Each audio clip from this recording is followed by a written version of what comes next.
আপনারা দেখছেন পশ্চিমবঙ্গের জনপ্রিয় নিউজ পোর্টাল চ্যানেল ভারত বিকাশ নিউজ এক্সপ্রেস। অন্যায়ের বিরুদ্ধে লড়াই করা যে মেয়েটির প্রতিজ্ঞা, আবার শাসক দলের কাছে যিনি ত্রাস এবং যার অদম্য ইচ্ছাশক্তির ভরে সারা পশ্চিমবঙ্গের বুকে মহিলা রূপেই শুধু নয়, যাকে অনেকেই মা দুর্গা রূপে দেখেন, সেই জনপ্রিয় আসানসোল দক্ষিণের বিধায়িকা অগ্নিমিত্রা পাল হঠাৎই অসুস্থ হয়ে কলকাতার একটি বেসরকারি হাসপাতালে চিকিৎসাধীন রয়েছেন।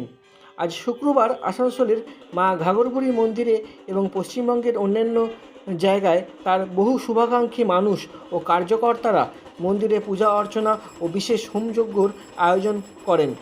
সংবাদ মাধ্যমে সরাসরি কিছু বলতে চায়নি তার অনুরাগী ও আত্মীয় পরিজনরা, কারণ তাদের মন ভারাক্রান্ত এবং তারা সংবাদ মাধ্যমের প্রতিনিধিদেরকে বলেন, আপনারাও আমাদের প্রিয় অগ্নিমিত্রা দিদির সুস্থতা কামনা করুন এবং ঈশ্বরের কাছে প্রার্থনা করুন যাতে তিনি তাড়াতাড়ি সুস্থ হয়ে আবার হাসি মুখে আমাদের মাঝে ফিরে আসেন আমাদের অভিভাবক হয়ে। নিজস্ব প্রতিনিধি রিপোর্ট, আসানসোল, পশ্চিম বর্ধমান জেলা থেকে।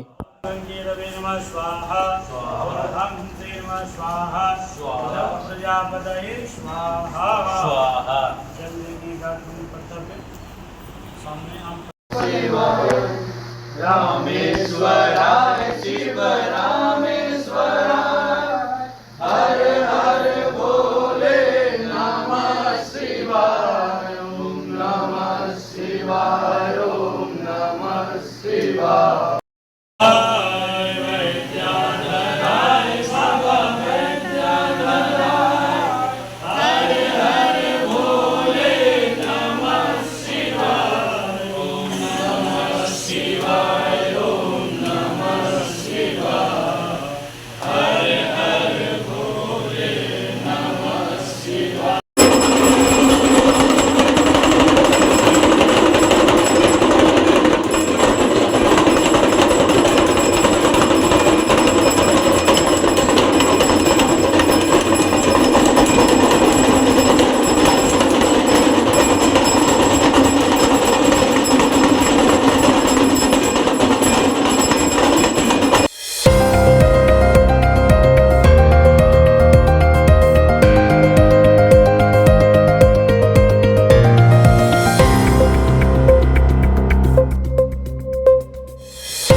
আমি ডক্টর মৃন্ময় চট্টোপাধ্যায়, স্টার্লিং হসপিটালের ম্যানেজার।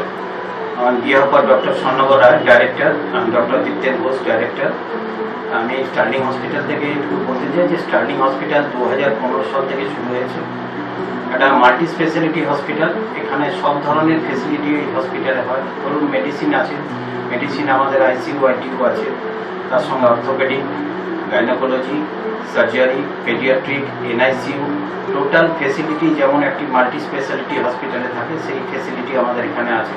আমাদের এখানে সব ধরনের ডাক্তারবাবু আছে, যেমন কার্ডিওলজিস্ট আছেন, মেডিসিনের ডাক্তারবাবুরা আছেন, সার্জন আছেন, গাইনোকোলজিস্ট আছেন, অর্থোপেডিক আছেন, ভ্যারিয়াস অফ ডক্টর যারা রেপুটেড ডক্টর আসানসোলের, তারা এখানে এসে প্র্যাকটিস করেন এবং আমাদের আইপিডি সার্ভিস দেন।